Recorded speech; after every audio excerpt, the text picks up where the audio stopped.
Hey everyone, I made this costume for my wife last Halloween and I'm going to make a couple videos to show you how I did it. I do have a pattern for the pauldrons that I'll release in a little while, so make sure you stay tuned to my channel for that. And I think today we'll just start off with the skirt because it has lots of spikes on it. All right, let's make it. I used the Cassia skirt pattern from Mood Fabrics as the starting point for my skirt. I made a few changes, such as shortening the length of it to about 15 inches. I also changed the zipper location from a side zip to a back zip. I grabbed a giant roll of fur I'd been storing in my closet for way too long, acted a little bit silly, and traced the pattern onto the back side of the fur. I found the best way to cut the fur was with a sharp knife from the back side. You want to cut just through the fabric, but you don't want to cut any of the little hairs off. Sew some darts in the back, and then sew the sides together. As I'm putting the zipper in the back, both sides get sewn together, and then I actually just cut a slot in the fabric for the zipper. If you wanted, you could do it as two pieces with a seam down the center and do it properly, but I was lazy. If you don't have enough hair all over your floor, here's a good way to get some more. I used a hair trimmer to shave the seams just to reduce a bit of the bulk. And look, it worked. I also did my waistband a bit different because I wanted mine shaped, not just straight. So I used the top section of the pattern to make myself a waistband. Taped on a bit of extra paper so I could add a seam allowance. Then I could cut it out of my leatherish looking material and sew it all together. I did add some interfacing on the back to help it keep its shape. I basically made two complete waistbands and then sewed them wrong sides together along the top. I then sewed my waistband upside down and wrong side out to the front of my furry skirt. I finished off the other edge of my waistband that's going to go on the inside of my furry skirt. Then I flipped it over and sewed it down from the front, going through all the layers. Also, sewing fur is not very fun because it's very thick and annoying and gets in the way and you can't see what you're doing. But is that going to stop us? No, I hope. Alright, now it's time for the leather strips that go on the skirt. I made myself a little pattern and cut the strips out of some 2mm thick high density EVA foam. Grabbed a knife that looked exactly like this and used the handle to create an indentation all around the foam piece. You gotta press really hard when you're rubbing back and forth and be extra careful around the corners. Next I got out my paint and painted all the fake leather flappy bits black. Once the black was dry, I got out some burnt umber and a rag and a piece of cardboard. Dipped my rag in the paint, wiped it off on the cardboard, took the little bit that was left on the rag, and wiped it off on the foam. After repeating this process many times, my foam was slightly browner. And that's what I want, because most things in real life aren't just one flat color.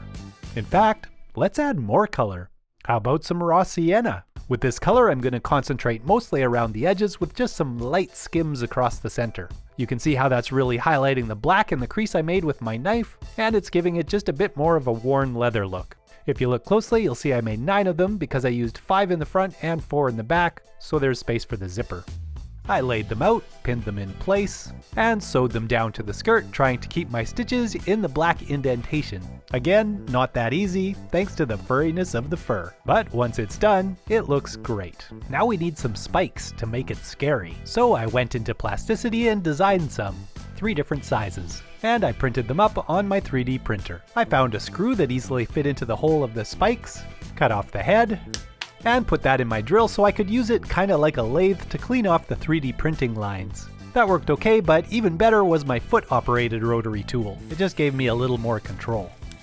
Once they were kinda smooth, I painted them all black using my paintbrush to give a stippled texture. A bit of silver paint on a rag, using basically the same technique as I used for the fake leather strips. Oh yeah, also at some point I realized it wouldn't be very comfortable sitting down on all those spikes, so I made some non-spiky spike versions to go on the back of the skirt. For the many bird skulls, I found a model on Thingiverse by Manuki. I'll include the links to that in the description, so make sure you check it out. There are 3 sizes, and I used the extra large size. I did scale it up a little bit so it was 59 centimeters tall, and then squished it down to about 15 centimeters. I also filled in the central screw hole on the back and added 2 others, so it won't spin on the belt. I used a scraper and then some sandpaper to clean up the bird skulls, and then painted them the same way I did all the spikes.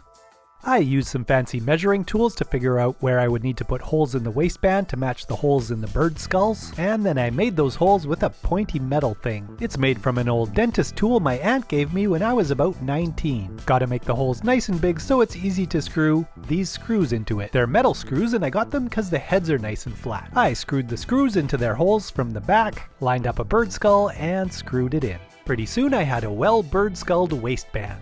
Alright, next I laid out where I wanted my spikes to go. From top to bottom I have a small spike, then a medium spike, then a large spike, then another large spike. So the spacing between the spikes actually gets wider as you go down.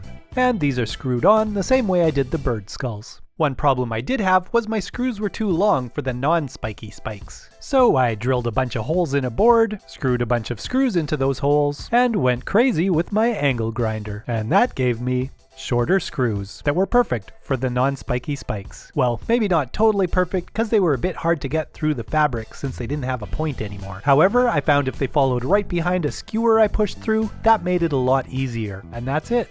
The skirt is done. Make sure to stay tuned for the rest of the videos, and I will have a pattern for the pauldron if you want to make that. Alright, well, I'm pretty happy with how this turned out. I will say I'm the opposite of a huge fan of sewing fur. Also, I'm just not that good at knowing how to sew either, so maybe don't take your sewing lessons from me, but hopefully it gave you the vibe.